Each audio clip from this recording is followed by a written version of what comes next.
Hi!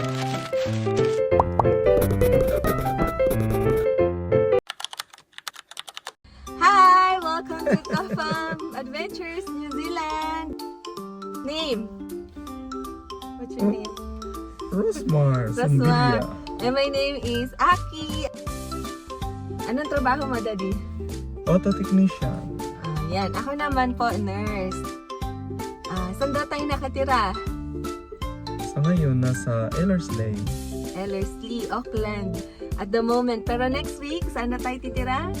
Doon sa bago nating rirentahang bahay. Sa Pocono na po kami next week. So, Waikato District na.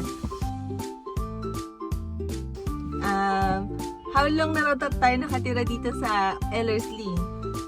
Mag-6 na taon. Mag-6 na taon. Okay. So, bakit Pocono? Kasi tahimik, maganda, malapad yung bahay. Malapad yung space ng lupa. Tsaka may sikat doong ice creaman. Tsaka bilihan ng mga bacons. Ayan. Is that house will be your forever house? Sa ngayon, di ko masasabi. Malay mo, balang araw, may maipon pa ng kaunti. Makakabili pa uli ng isang maliit na bahay.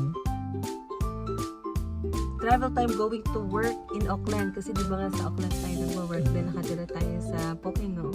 Hindi, kung traffic siguro baka abutin ka ng isang oras. Pero syempre, para makaiwas ka sa traffic, kailangan maga kapag gumising. Siguro mga 6 ng morning, sakay na kayo ng car para makaalis na kayo. Para darating kayo ng Auckland, siguro mga 30 minutes lang yung travel yun nun. O di kaya mas mababa pa. Sa gilid lang naman siya ng motorway. Ang motorway po pala is yun yung parang highway, Expressway. Expressway sa atin sa Pilipinas. Yun yung tawag namin dito is motorway. The process of buying a house. Ano daw yung proseso, Daddy? Ito yung tinanong sa atin ng ating follower na si Chindy. Ayan, thank you po for giving us this question kasi nagkaroon kami ng next vlog. Ito na yun, yung request ni Chindy. So, why brand new house? Muna, no? Bakit brand new house? Brand new house kasi may 10 years warranty master build yan eh. Kaya mas maganda na brand new kasi 10 years warranty. Kung sakaling may problema yung bahay, may tulo, may nasirang pintura, pwede mong tawagan yung vendor mo, yung nabilan mo. Ipapaayos nila yan, libre yan, wala kang gagastusin. Kasi hindi naman porket brand new yan is perfect 100% na yan na okay yan, di ba? May mga konting aayusin pa dyan. Siguro may mga, yun nga, sa pintura, minsan yung sa ilalim ng pinto, may mga matatalas na sa pintura yan, Daddy. Sa pagkamasilya nila. Yun, pagkamasilya. So, kailangan, pipinisin nila yun. Kailangan pwede maayos. mareklamo. O kasi baka masugatan yung mga bata or kami, no? Pag dumaan kami doon sa pintuan. What is the first step in buying a house in New Zealand? Ano yung first step? Kailangan may pera talaga.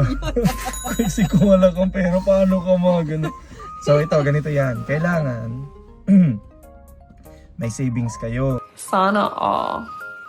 Tapos yung KiwiSaver nyo, makakatulong din yun.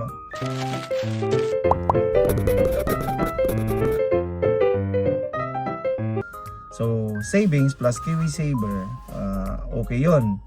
20% ang deposit. Pag may below sa 20%, may additional yan eh. Below equity na tinatawag sila. Ano yung percent? Percent ng presyo ng bahay? Oh, presyo ng bahay Oo. syempre. Dapat may savings kayo. Saka yung KiwiSaver nyo, kayang sa ganong deposit. So, disclaimer lang ulit, hindi po kami mga financial advisors. Kami po ay nagbibigay lang na experience lang po namin. Experience lang. Yan, para at least may guide kayo kung ano yung mga posibleng mangyari rin sa inyo kung sakaling bibili kayo ng bahay. Tinanong din sa amin kung may mga yung mga stocks, yan, shares, kung may mga pwede pang paghugutan ng kayamanan. Oo. Yung mga credit cards. Oh, ito pa, dapat wala kang utang. So, kasi yung bank kasi napaka-strict sila sa mga ganun. Kailangan wala ka ng utang, wala kang credit card, wala kang utang na car loan or ano pa man na utang. kailangan lahat bayad bago sila mag-start. At pinapaklose nila. Kung meron man, ipapaklose nila. Tapos kung may utang ka ng mga kung ano-ano pa, pababayaran muna sa'yo yon bago ka mag-ano. So, kailangan malinis. Walang utang bago ka makautang ng bahay. Ganun yun. So, who are your go-to persons in buying the house? Sino yung mga characters natin pag bibili tayo ng bahay? Example, bibili kayo, ang tawag sa inyo ay buyer. Buyer. Buyer. Yan, buyer. Tapos, syempre, yung nagtitinda ng bahay, ang tawag sa kanila ay seller or vendor. Vendor. Yan yung isa pang term nila dito sa New Zealand, seller or vendor. Vendor. Yan. Tapos si seller or vendor, meron silang agent.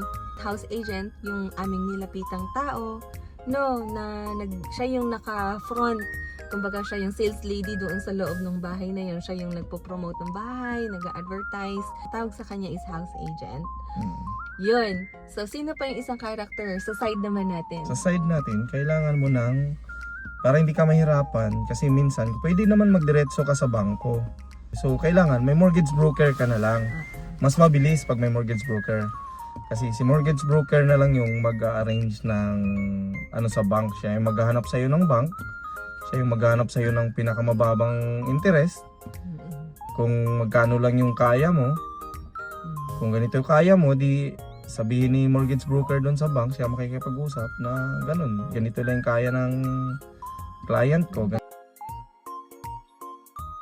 Si mortgage broker hingi sa'yo yung payslip nyo, bank statement nyo, lahat na yon. Tapos diba, pinorward niya na sa bank para sa approval nyo.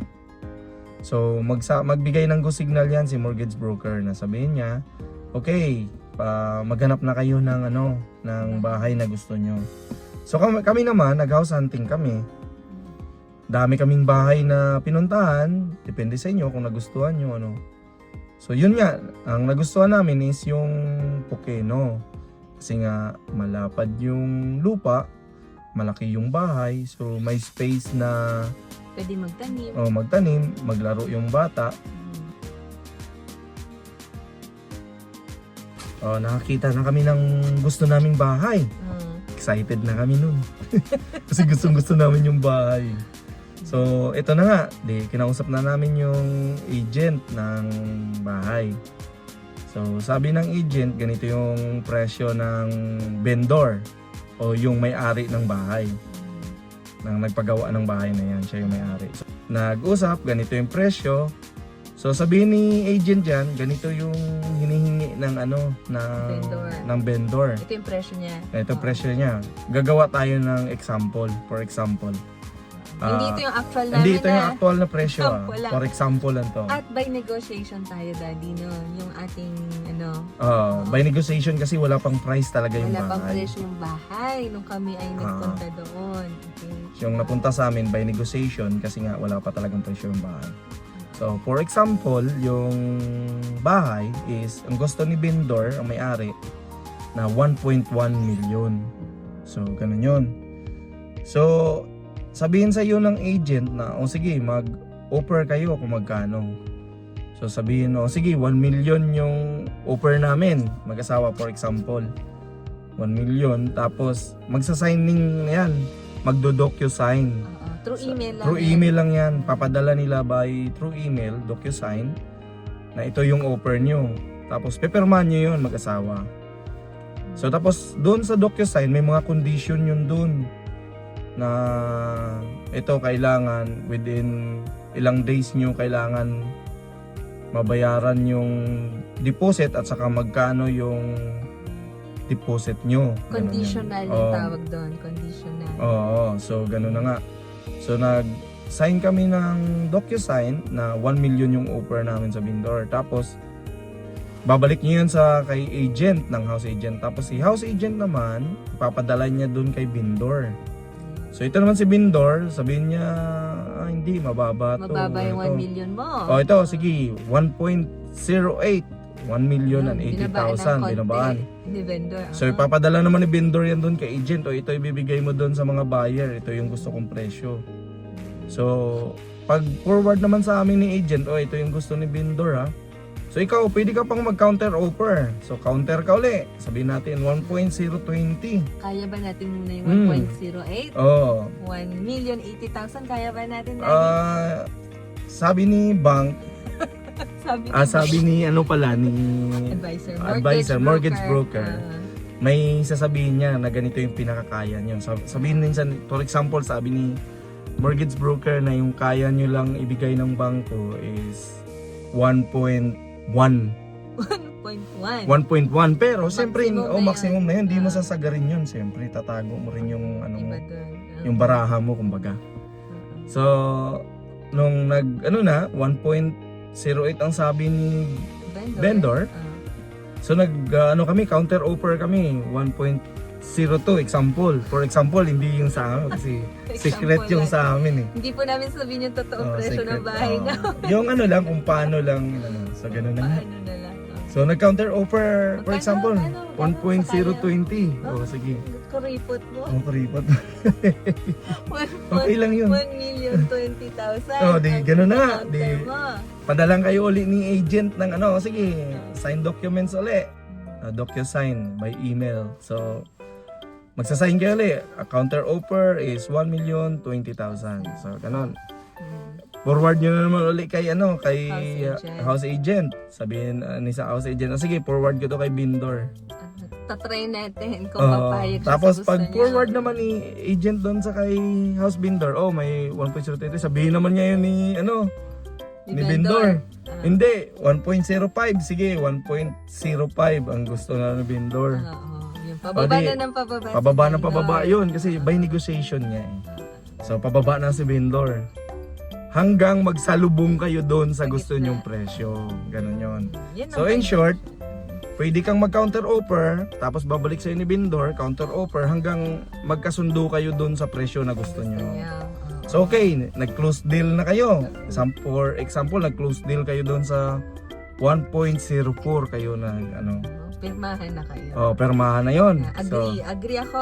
Buyer, agree din si vendor. Agree si vendor. 1,040,000. Admit sila. Nag-meet. Kunyari, halimbawa, magkano yung deposit ng KiwiSaver na For example, yung total nyo na lang, yung kayong dalawa mag-asawa. mag-asawa. Kunyari, meron kang, let's say, 50,000. Example lang, Ikaw may 50,000 sa KiwiSaver. Tapos meron daw 50,000. So, in short, meron kaming total of 100,000. KiwiSaver pa lang yun. Kung may savings pa pala ako. May Kung savings din mga, ako. Idadagdag yun. May Hanggang savings ka ng, let's say, example, bigyan natin example na magkano, 2020 o 25,000. So 50 din yun. 25,000 sa kanya, pesos, dollars, tapos $35,000 din sa akin. Pag kinambine, $50,000. So, may 100 plus ng 50 na savings, plus 150. 50,000. So, 150,000 in total na. Tapos, ito na ngayon si Bangko. So, sabi ni Bangko, magkano ang kulang nyo? Yun. Para mabili nyo yung bahay na yun. Sample yung bahay is 1,040,000. So, yung kulang nyo is yung 890 yung kulang nyo. 890,000. So yun yung hihiramin nyo ngayon sa bangko. Doon na yung bahala na yung mortgage broker doon. Kung paano niya doon sa bangko na ganito lang, ilang percent lang yung pera nyo. Yun, ganun. Ilang percent yung bibigay sa inyo na interest rate. Tapos magkano yung babayaran nyo per week. Per week. Pero maliban dyan, balik tayo doon sa mortgage broker. Siya na yung bahala doon sa bangko. Ito naman, kukuha kayo ngayon ng attorney. Attorney, yan. Isa pang character yan. Isang karakter yan. Kailangan meron kayong lawyer or solicitor. Ang term nila dito, lawyer or solicitor. Or solicitor nga. Kasi siya yung naka-front sa inyo, no? Kasi nga bibili kayo ng bahay. So, lahat ng papeles dyan legal. So, hindi naman pwedeng kayo lang, no? As yun nga, mag-asawa, yung magpipirma-pirma na hindi nyo naman naiintindihan yung dokumento. So, kailangan may naka-front sa inyo, which is yung attorney ninyo. Yung attorney na kinuha nyo, yun yung magwi-withdraw ng KiwiSaver nyo. So, si attorney, magpapadala yun ng letter or documents na isa-sign nyo regarding sa KiwiSaver nyo para sa withdrawal. So, kasi papa-GP nyo pa, may pa-GP pa doon.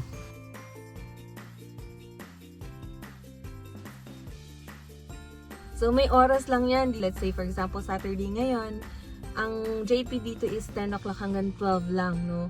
So, kailangan, before kayo pumunta sa isang JP, kumpleto na yung papeles ninyo, kung ano yung papipirmahan nyo. Alam nyo na kung ano yung mga IDs na kailangan yung i-present. Kasi nga, ayun, limited lang yung oras para magpapirma sa JP. Si attorney, na-withdraw na yung pera ng KiwiSaver, pupunta sa account nila ni attorney yan. Tapos, si attorney, yung attorney nyo, siya naman yung kakausap dun sa attorney ng may-ari ng ng vendor. So sila na yung mag-uusap, attorney to attorney. So sabihin na ngayon ng attorney ng vendor, oh, kailangan nyo na sa ganito, bayaran nyo na yung deposit ng ano. So dahil nandun na yung pera kay attorney, babayaran niya na yung deposit doon, baya sa attorney doon ng vendor. Ganon. Pero dapat lahat ng documents, binabasa nyo talaga kasi meron minsan may nagkakamali sa pag-type nila or pag ganito, pwede nyo i-correct ulit kay attorney nyo. Pagkatapos ng lahat na yan, pwede na, sa inyo na yung bahay. Kung kailan nakalagay dun sa settlement ang pag-transfer niya talaga sa bahay. Kailan ang settlement natin, Daddy? September 12. Lilipat na kami Yun dun yung sa birthday bago ng aming namin bahay. re-rentahan bahay. Joke. Hindi naman, So, hindi mo binayaran ng cash? Kasi sinabi mo doon hindi, joke lang yan. Siyempre, sino ba naman, ang yaman mo naman kung kaya mo. So, yun na. Hindi po namin binayaran ng cash yung bahay namin na hindi po kami anak ng mayayamang tao. Ano lang kami, Mga simpleng tao siyempre, lang po ano kami. yan, advice lang. Kailangan nyo mag-ipon ng savings para, may KiwiSaver, pero kailangan din ng savings. Para kung malaki yung deposit nyo, mababa din yung babayaran nyo sa weekly or fortnight. Tsaka mabango kayo sa bangko. Oo, mas mabango kayo sa bangko kung mataas yung deposit nyo. So, yun no. Sana Yun may na. natutunan po kayo sa aming vlog. Dito sa Farm Adventures New Zealand! Yay! So, yun Salamat po! Salamat. Lagi po Sa kayong susunod at sa ulitin. Lagi po kayong sumubaybay sa aming mga vlogs. Like, share, and subscribe kung nagustuhan niyo po itong vlog na ito. At kung may question po kayo, kung may mga gusto pa kayong matutunan about New Zealand or about yung nga po buhay dito at yung mga proseso ng katulad dito pagbili ng bahay, comment down below lang po. No? So, yun At sa ulitin, hindi po kami mga advisor. Ano lang po yon, baya experience lang. experience lang po. At examples lang talaga. Examples lang. Salamat! Salamat! Thank you po. Uwi na kami. Bye-bye.